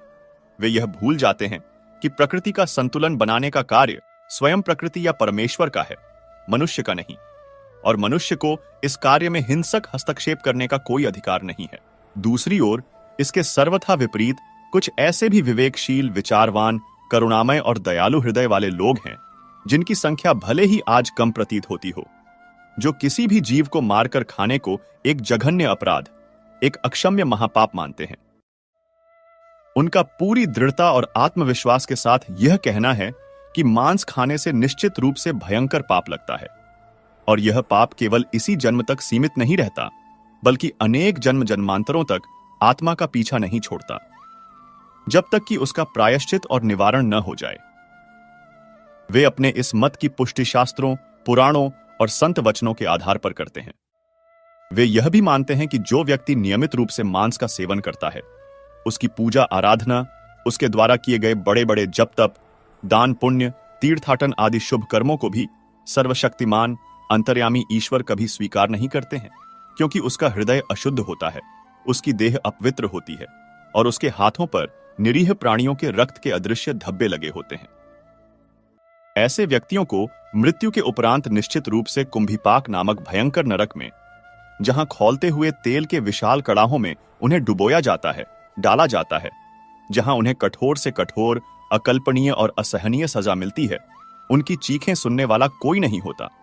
उनकी आत्मा को कभी शांति नहीं मिलती, वह अतृप्त और अशांत रहती है, और वे घोर अंधकारमयी प्रेतयोनि में अनिश्चित काल तक भटकते रहते हैं, भूख प्यास से तड़पते रहते हैं और अपने किए कर्मों पर पश्चाताप करते हैं, परंतु तब बहुत देर हो चुकी होती है। ऐसे दयालु और विवेकशील व्यक्ति यह समझते हैं कि प्रत्येक जीव में उसी परमात्मा का अंश है और किसी जीव को कष्ट पहुंचाना स्वयं परमात्मा को कष्ट पहुंचाने के समान है। वे अहिंसा परमो धर्म के सिद्धांत में अटूट विश्वास रखते हैं और सभी प्राणियों के प्रति मैत्री और करुणा का भाव रखते हैं। वे जानते हैं कि ईश्वर ने मनुष्य को शाकाहारी भोजन के लिए प्रचुर मात्रा में फल, सब्जियां, अनाज, दूध, दही आदि प्रदान किए हैं, जो न केवल पौष्टिक हैं बल्कि सात्विक भी हैं और मन तथा आत्मा को शुद्ध रखते हैं। इसलिए मांस भक्षण का कोई भी तर्कसंगत या धार्मिक आधार नहीं है, यह केवल मनुष्य की स्वाद लोलुपता और अज्ञानता का परिचायक है। आइए अब हम शास्त्रों के प्रमाणों पर दृष्टि डालते हैं। महाभारत के अनुशासन पर्व में पितामह भीष्म युधिष्ठिर को उपदेश देते हुए कहते हैं कि जो मनुष्य दूसरों के मांस से अपना मांस बढ़ाना चाहता है, उससे बढ़कर क्रूर और नराधम कोई नहीं है। वे कहते हैं कि जो मनुष्य मांस नहीं खाता, वह सभी प्राणियों का विश्वास पात्र बन जाता है, वह दीर्घायु होता है, आरोग्यवान रहता है और उसे स्वर्गलोक की प्राप्ति होती है। मनुस्मृति में भी कहा गया है कि नाकृत्वा प्राणिना हिंसा मांस मुत्पद्यते क्वचित न च प्राणिवधः स्वर्गयस्तस्मान मांसम विवर्जेत, अर्थात प्राणियों की हिंसा किए बिना मांस कभी उत्पन्न नहीं होता और प्राणियों का वध स्वर्गप्रद नहीं है, इसलिए मांस का सर्वथा त्याग कर देना चाहिए। उसमें यह भी कहा गया है कि जो मांस खरीदता है, जो उसे पकाता है, जो उसे परोसता है और जो उसे खाता है, ये सभी समान रूप से हत्या के दोषी होते हैं। गरुड़ पुराण तो स्पष्ट रूप से मांसाहारियों के लिए विभिन्न नरकों का विस्तार से वर्णन करता है। कुंभीपाक नरक का उल्लेख करते हुए कहा गया है कि जो लोग अपने स्वाद के लिए निरीह पशु पक्षियों को पकाकर खाते हैं, उन्हें यमदूत खौलते हुए तेल में उसी प्रकार पकाते हैं। रौरव और महारौरव नरक उन लोगों के लिए हैं जो दूसरों के प्राण लेकर अपना पेट भरते हैं। वहां वे उन्हीं जीवों द्वारा काटे और नोचे जाते हैं जिन्हें उन्होंने खाया था। इस प्रकार हमारे समस्त धर्म ग्रंथ एक स्वर से जीव हिंसा और मांसाहार का घोर निषेध करते हैं और इसे अधर्म तथा पाप कर्म बताते हैं। भगवान महावीर और भगवान बुद्ध ने भी अहिंसा को अपने उपदेशों का केंद्र बिंदु बनाया और मांसाहार का पूर्णतया त्याग करने का आह्वान किया। संत कबीरदास जी ने कहा, जीव मत मारो बापुरा, सबका एक ही प्राण, हत्या कभू ना छुटी है, कोटिन सुनो पुराण। अर्थात हे अज्ञानी, जीवों को मत मारो, सभी में एक ही प्राण बसता है। हत्या का पाप करोड़ों पुराण सुनने पर भी नहीं छूटता। अब विचार करें उन तर्कों पर जो मांसाहारी लोग देते हैं। उनका पहला तर्क होता है कि यदि हम जानवरों को नहीं खाएंगे तो उनकी संख्या बढ़ जाएगी। यह तर्क कितना हास्यास्पद है। क्या प्रकृति अपना संतुलन बनाना नहीं जानती? क्या सृष्टि के आरंभ से जब मनुष्य इतनी बड़ी संख्या में मांसाहार नहीं करता था, तब क्या जानवरों ने पृथ्वी पर कब्जा कर लिया था? नहीं। वस्तुतः आज मनुष्य की बढ़ती जनसंख्या और उसके द्वारा प्राकृतिक संसाधनों का अंधाधुंध शोषण ही पारिस्थितिक असंतुलन का मुख्य कारण है, न कि जानवरों की संख्या। बल्कि अनेक वन्य जीव तो मनुष्य के शिकार और उसके लालच के कारण विलुप्त होने के कगार पर हैं। दूसरा तर्क दिया जाता है कि मांस में प्रोटीन और अन्य पोषक तत्व अधिक होते हैं। यह भी एक भ्रम है। शाकाहारी भोजन में, दालों में, अनाज में, फलों में, सब्जियों में, दूध दही में प्रोटीन और सभी आवश्यक पोषक तत्व प्रचुर मात्रा में उपलब्ध हैं, जो शरीर को स्वस्थ और निरोगी रखने के लिए पर्याप्त हैं। संसार के सबसे शक्तिशाली जानवर जैसे हाथी, घोड़ा, बैल आदि शाकाहारी ही होते हैं। क्या उनमें शक्ति की कोई कमी होती है? तीसरा कुतर्क यह है कि भगवान ने इन जीवों को हमारे खाने के लिए ही बनाया है। यह ईश्वर पर कितना बड़ा आक्षेप है। क्या दयालु और करुणामय ईश्वर ऐसी क्रूर व्यवस्था बना सकते हैं? कदापि नहीं। ईश्वर ने सभी को जीवन दिया है और सभी को जीने का अधिकार है। मनुष्य को बुद्धि और विवेक इसलिए दिया गया है कि वह सही और गलत का निर्णय कर सके, न कि अपनी शक्ति का दुरुपयोग करके निरीह प्राणियों पर अत्याचार करे। मित्रों, मांसाहार न केवल आध्यात्मिक दृष्टि से हानिकारक है, बल्कि शारीरिक और मानसिक स्वास्थ्य के लिए भी उत्तम नहीं है। जब किसी पशु की हत्या की जाती है तो उसके शरीर में भय, क्रोध और पीड़ा के कारण अनेक विषैले रसायन उत्पन्न होते हैं, जो मांस के माध्यम से खाने वाले के शरीर में प्रवेश करते हैं और उसे अनेक प्रकार के रोगों का शिकार बनाते हैं। मांसाहार से हृदय रोग, उच्च रक्तचाप, कैंसर जैसे भयानक रोगों की संभावना बढ़ जाती है। इसके अतिरिक्त मांसाहार व्यक्ति के मन और स्वभाव को भी तामसिक और क्रूर बनाता है। उसमें दया, करुणा और सहिष्णुता जैसे सात्विक गुणों का अभाव हो जाता है। उसकी चेतना का स्तर निम्न हो जाता है और वह आध्यात्मिक उन्नति से विमुख हो जाता है। जो व्यक्ति दूसरों के कष्ट को देखकर द्रवित नहीं होता, जो अपने स्वाद के लिए दूसरों के प्राण हर लेता है, वह ईश्वर की कृपा का पात्र कैसे बन सकता है? उसकी प्रार्थनाएं, उसकी पूजाएं कैसे स्वीकार हो सकती हैं? अतः यदि आप वास्तव में एक सुखी, स्वस्थ, शांतिपूर्ण और आध्यात्मिक जीवन जीना चाहते हैं, तो मांसाहार का पूर्णतया त्याग कर देना ही श्रेयस्कर है। यह न केवल आपके लिए, बल्कि संपूर्ण सृष्टि के लिए कल्याणकारी होगा। इस घोर कलयुग में, जहां अधर्म और अनाचार का बोलबाला है, जहां लोग क्षणिक सुखों के पीछे भाग रहे हैं और शाश्वत मूल्यों को भूलते जा रहे हैं, मांसाहार का प्रचलन और भी अधिक बढ़ गया है। परंतु हमें शास्त्रों की वाणी पर, संत महात्माओं के उपदेशों पर विश्वास करना चाहिए और इस महापाप से स्वयं को बचाना चाहिए। हमें यह समझना होगा कि प्रत्येक जीव में वही ईश्वरीय चेतना विद्यमान है जो हम में है। किसी को पीड़ा पहुंचाने का अधिकार हमें नहीं है। आत्मवत् सर्वभूतेषु, अर्थात सभी प्राणियों को अपने समान समझो, यही सनातन धर्म का सार है। जब हम इस सिद्धांत को अपने जीवन में उतार लेंगे, तभी हम सच्चे अर्थों में मनुष्य कहलाने के अधिकारी होंगे। यमराज का दंड विधान अत्यंत कठोर और निष्पक्ष है। वहां किसी की सिफारिश या बहाना नहीं चलता। कर्मों का फल तो भोगना ही पड़ता है। इसलिए समय रहते चेत जाना चाहिए और अपने आहार विहार को शुद्ध और सात्विक बनाना चाहिए। जीव हत्या और मांसाहार से बचकर अहिंसा और करुणा का मार्ग अपनाकर ही हम इस लोक में और परलोक में सुख और शांति प्राप्त कर सकते हैं। हमारी आत्मा का कल्याण इसी में निहित है कि हम सभी जीवों के प्रति प्रेम और दया का भाव रखें और किसी भी प्राणी को अपनी जिह्वा के स्वाद के लिए बलि न चढ़ाएं। यही सच्चा धर्म है, यही सच्चा मानव धर्म है, और इसी का पालन करके हम भगवान श्री कृष्ण के सच्चे भक्त बन सकते हैं और उनके कृपा पात्र हो सकते हैं। अन्यथा गरुड़ पुराण में वर्णित नरकों की यातनाएं हमारा इंतजार कर रही होंगी, जिनसे कोई हमें बचा नहीं पाएगा। इसलिए आज ही यह संकल्प लें कि हम मांसाहार का त्याग करेंगे और एक पवित्र, दयालु और धार्मिक जीवन व्यतीत करेंगे।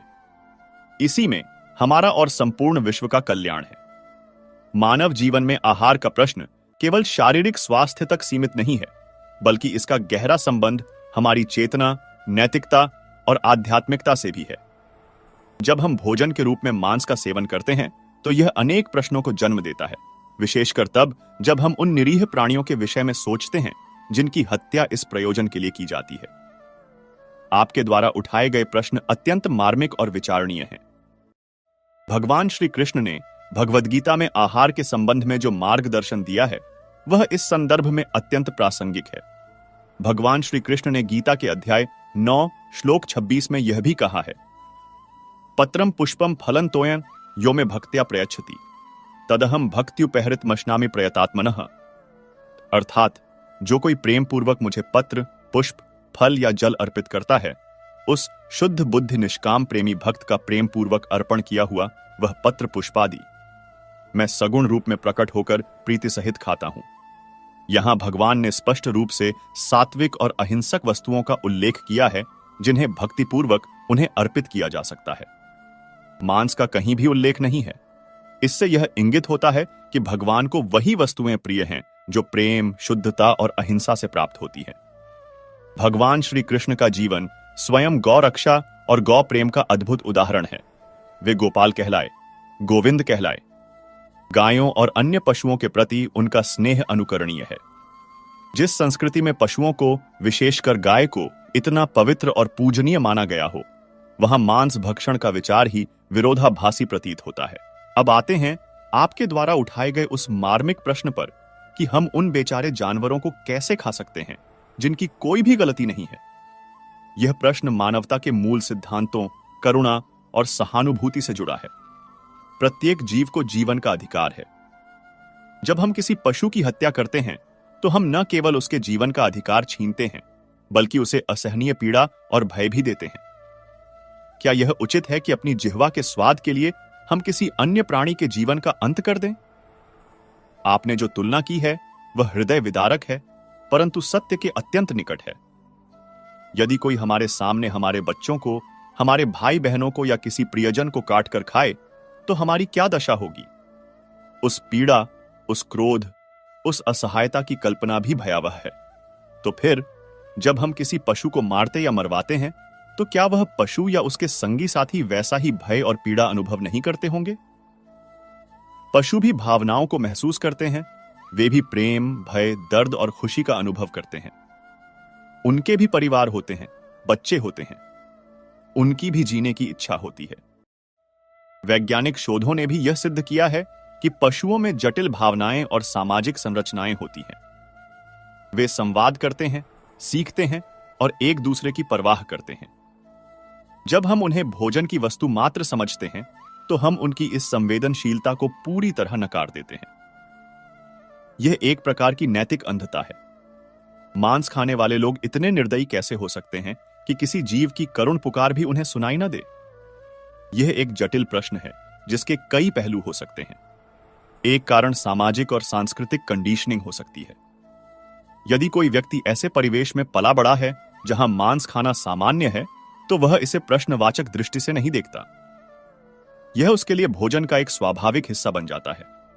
दूसरा कारण हो सकता है संवेदनहीनता का विकास। जब कोई व्यक्ति बार बार हिंसा या पीड़ा देखता है या उसमें भागीदार होता है तो धीरे धीरे उसकी संवेदनाएं कुंद होने लगती हैं। मांस उद्योग में पशुओं के साथ जो क्रूरता होती है वह अधिकांश उपभोक्ताओं से छिपी रहती है। उन्हें पैक किया हुआ मांस मिलता है जिसके पीछे की भयावह प्रक्रिया से वे अनभिज्ञ रहते हैं या जानबूझकर अनभिज्ञ रहना चाहते हैं। यदि प्रत्येक मांस खाने वाले व्यक्ति को स्वयं एक पशु का वध करना पड़े तो शायद बहुत से लोग मांस खाना छोड़ देंगे। तीसरा कारण अज्ञानता या गलत धारणाएं हो सकती हैं, जैसे कि मांस के बिना पर्याप्त पोषण नहीं मिल सकता या यह शक्ति का स्रोत है, जबकि सत्य यह है कि संतुलित शाकाहारी आहार सभी आवश्यक पोषक तत्व प्रदान कर सकता है और स्वास्थ्य के लिए अधिक हितकर भी है। चौथा और शायद सबसे महत्वपूर्ण कारण आत्मकेंद्रितता और सहानुभूति की कमी है। जब व्यक्ति केवल अपने सुख, अपने स्वाद और अपनी इच्छाओं को प्राथमिकता देता है और दूसरों के दुख दर्द के प्रति उदासीन हो जाता है तो वह ऐसे कार्य कर सकता है जो क्रूरतापूर्ण हो। यह कहना कि मांस खाने वाले सभी लोग निर्दयी होते हैं शायद अतिशयोक्ति होगी, क्योंकि अनेक लोग परंपरा या अज्ञानतावश ऐसा करते हैं। परंतु जब उन्हें सत्य का ज्ञान होता है, जब उन्हें पशुओं की पीड़ा का आभास होता है, और फिर भी वे अपनी आदत नहीं बदलते, तब यह निश्चित रूप से उनकी संवेदनशीलता पर प्रश्न चिन्ह लगाता है। करुणा का भाव मनुष्य को अन्य प्राणियों से श्रेष्ठ बनाता है। यदि हम में करुणा नहीं है तो हम में और पशुओं में क्या अंतर रह जाता है? बल्कि पशु तो अपनी प्राकृतिक प्रवृत्तियों के अनुसार हिंसा करते हैं, भोजन के लिए या आत्मरक्षा के लिए।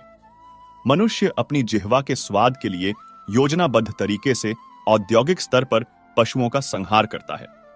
यह अत्यंत चिंताजनक है। वेदों और उपनिषदों में भी अहिंसा परमो धर्म का संदेश दिया गया है। अहिंसा केवल मनुष्यों के प्रति ही नहीं, बल्कि समस्त प्राणियों के प्रति होनी चाहिए। जब हम मांस खाते हैं तो हम प्रत्यक्ष या परोक्ष रूप से हिंसा में भागीदार बनते हैं। उस मांस के लिए किसी न किसी प्राणी की हत्या हुई है, उसे पीड़ा दी गई है। इस संदर्भ में कर्म का सिद्धांत भी महत्वपूर्ण है। जैसा कर्म हम करेंगे वैसा ही फल हमें भोगना पड़ेगा। यदि हम दूसरों को पीड़ा पहुंचाएंगे तो वह पीड़ा किसी न किसी रूप में हम तक वापस अवश्य आएगी। मांसाहार से जुड़ा कर्म नकारात्मक होता है, क्योंकि यह हिंसा और मृत्यु पर आधारित है। आधुनिक युग में जहां हमारे पास भोजन के इतने विविध और पौष्टिक शाकाहारी विकल्प उपलब्ध हैं, वहां मांस खाने का कोई तर्कसंगत या नैतिक आधार नहीं बचता। फल, सब्जियां, अनाज, दालें, मेवे, बीज, दूध और दुग्ध उत्पाद, ये सभी हमें स्वस्थ और ऊर्जावान जीवन जीने के लिए पर्याप्त हैं।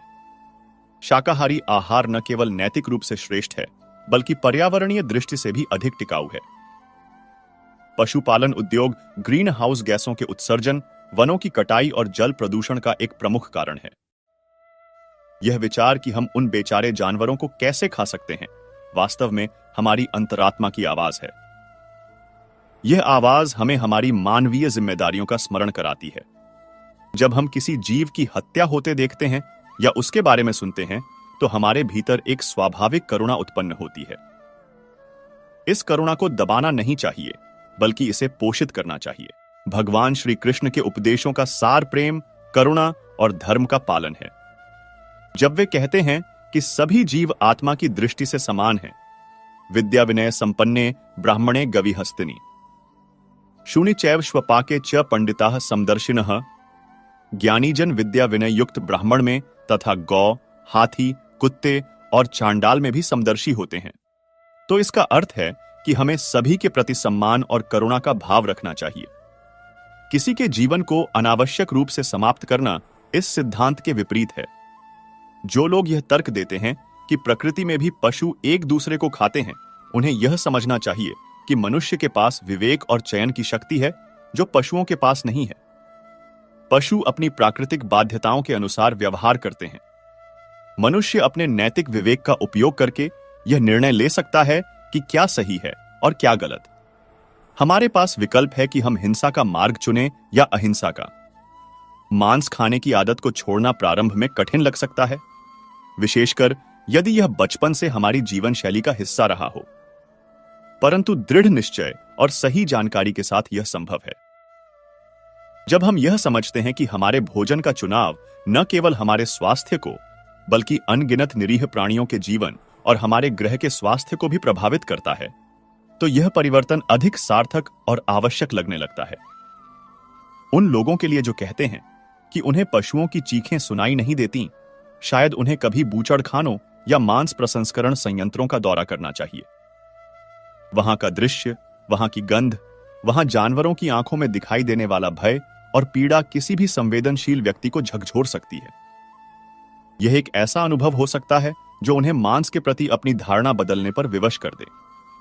हमें यह भी सोचना चाहिए कि जब हम मांस खाते हैं तो हम न केवल शारीरिक रूप से उस पशु के मांस का सेवन कर रहे होते हैं, बल्कि हम उसकी मृत्यु के समय की पीड़ा, भय और नकारात्मक ऊर्जा को भी अपने भीतर ग्रहण कर रहे होते हैं। यह नकारात्मक ऊर्जा हमारी मानसिक और भावनात्मक स्थिति को भी प्रभावित कर सकती है, जिससे क्रोध, आक्रामकता और अन्य नकारात्मक भावनाएं बढ़ सकती हैं। भगवान कृष्ण के जीवन और उपदेशों से प्रेरणा लेकर हमें एक अधिक दयालु और करुणामय जीवन शैली अपनाने का प्रयास करना चाहिए। इसका एक महत्वपूर्ण अंग है हमारे आहार का चुनाव।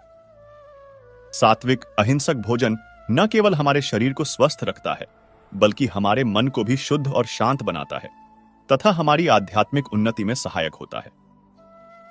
अंततः यह प्रश्न व्यक्तिगत चेतना और नैतिकता का है।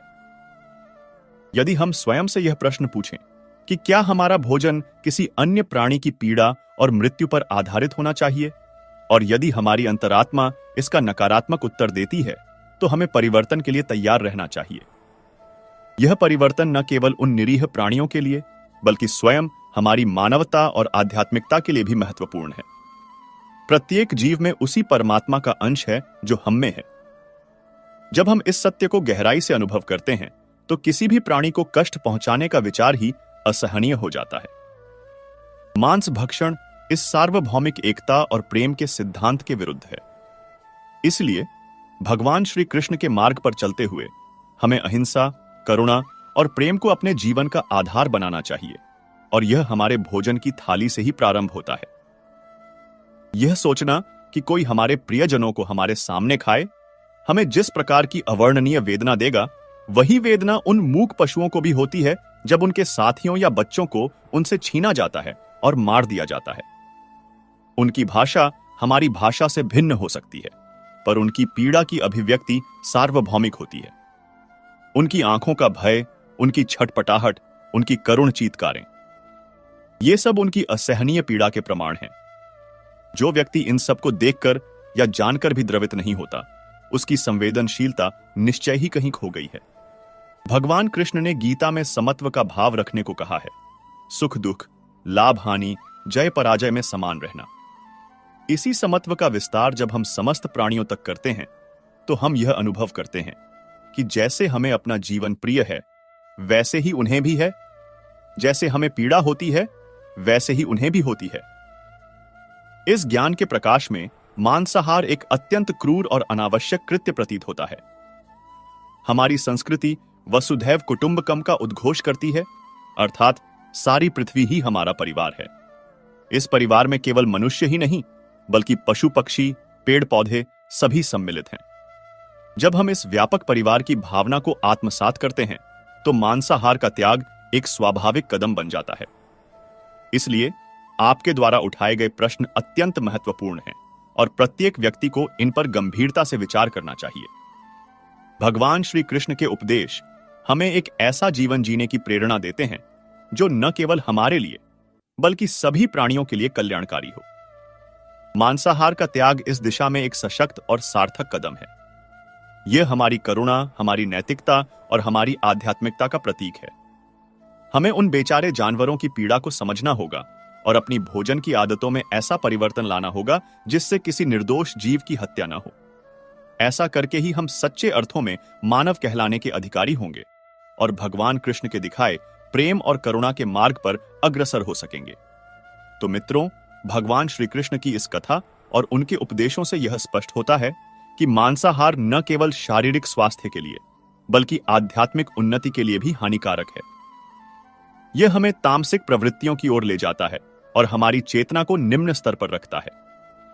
जो व्यक्ति सभी जीवों में ईश्वर का अंश देखता है और उनके प्रति दया का भाव रखता है, वही सच्चा भक्त है और उसी पर ईश्वर की विशेष कृपा होती है। ईश्वर ऐसे ही भक्तों की मनोकामनाएं पूर्ण करते हैं